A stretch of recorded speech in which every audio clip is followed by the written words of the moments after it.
This is it. This is the moment. Ever since I was a little kid, I became erect to the thought of an open world Call of Duty Zombies mode. I was 8 years old when World at War came out. I asked my dad to buy it for me for my birthday and he said no and whipped me with his belt. I looked out the window and saw how big the world really is. And the first thing that crossed my mind was, wow, what if Daddy Vanahar made an open world Zombies mode for Call of Duty World at War? I grew up on GTA.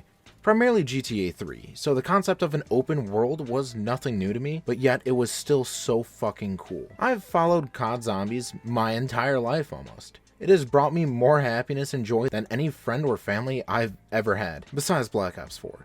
We don't speak of Black Ops 4. When Transit was teased, it looked like the closest thing to an open world that we have ever seen, and as we all know, it was not even close. It has been 9 years since Black Ops 2 was released. 9 years since the closest thing we had to an open world for zombies was released. So here we are today, going balls fucking deep into the new first open world zombies experience that Treyarch and Call of Duty has to offer. This is the moment I get to live my wet childhood dream of exploring a brand new environment with hordes of the undead just waiting for me to come and kick their ass out of nowhere.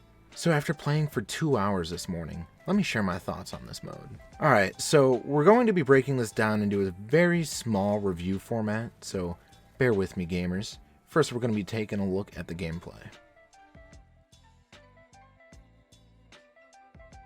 The game mode itself is very interesting. It plays nothing like the original Zombies mode, which to me is a really good thing because this mode is trying to stand on its own 2 feet. Basically, the player spawns in and just has the entire world to explore. Wait, actually it's not an open world?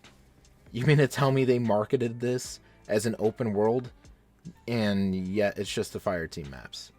Alright, scrap that. Basically, the player spawns in and just has the entire map to explore, which is disappointing compared to an actual open world, but it's still actually handled really well. The player is met with objectives to complete, and once completed the player is rewarded with points, salvage, and the armor station along with a pack-a-punch and Wonder Fist spawning in. Once an objective is complete, the player has the option to keep moving along objectives or exfil. If the player chooses to exfil, I shit you not, it's actually incredibly hard.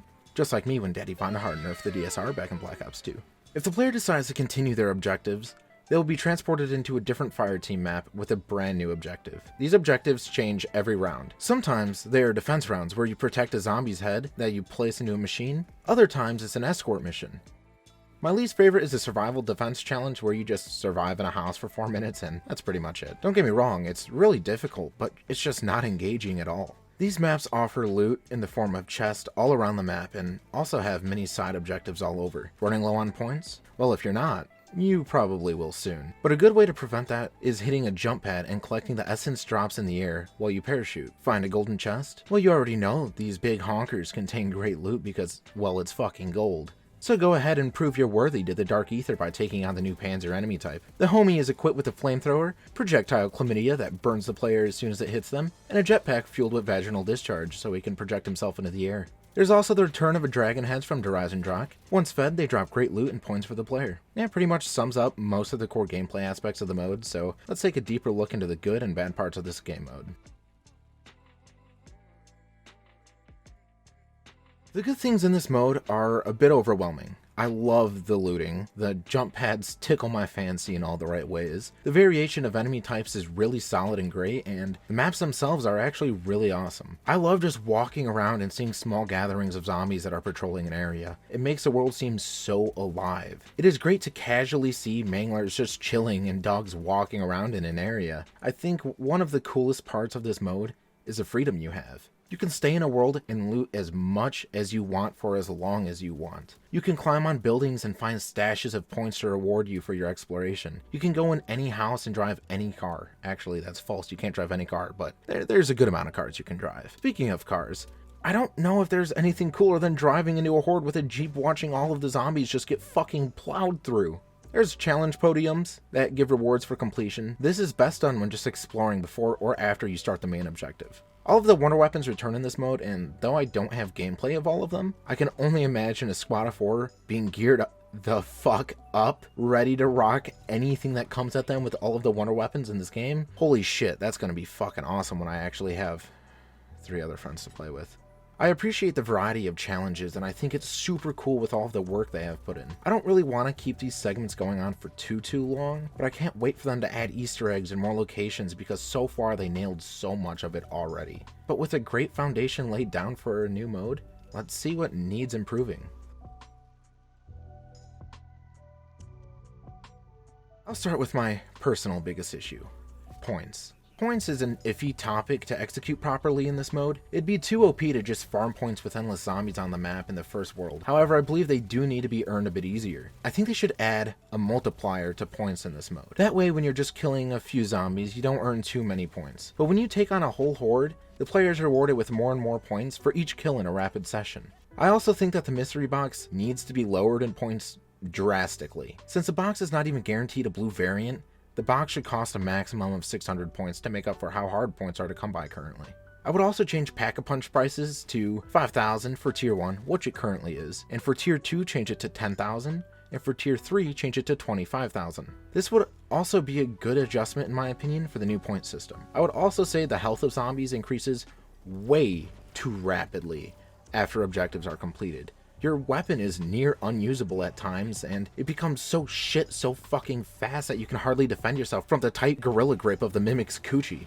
Another change I'd make is more vehicle spawns. I noticed that every time I happened to need a vehicle, I just couldn't find one and found myself constantly running through the whole map. And this mode is not meant to be a running simulator. A small detail I would like to see is unique elite enemy icons on the minimap, so I can identify them as I'm approaching them from afar. I think a good way to do this would be color coding, so say you can have mimics be red, you can have manglers be orange, and you can have megatons be green, and you can have the new Tempest be blue. As I'm already on the topic of the minimap, I believe that the map needs to be a lot larger for this game mode. The one we have now just doesn't do it for the player, and it just doesn't do any justice when trying to explore. The last two things I want to talk about needing improvement is the XP rate and armor durability. I played for 2 hours today, got to about objective 8 and exfilled, and I only fucking leveled up 3 times. That is absurd. If I was playing multiplayer, that would have easily been about 10 to 15 levels. Hell, even in a regular zombies map, that would have at least been like 10. Give the player 3,500 account XP after every objective, and 5,000 to 7,000 XP every objective after the first 5. Now for the armor durability.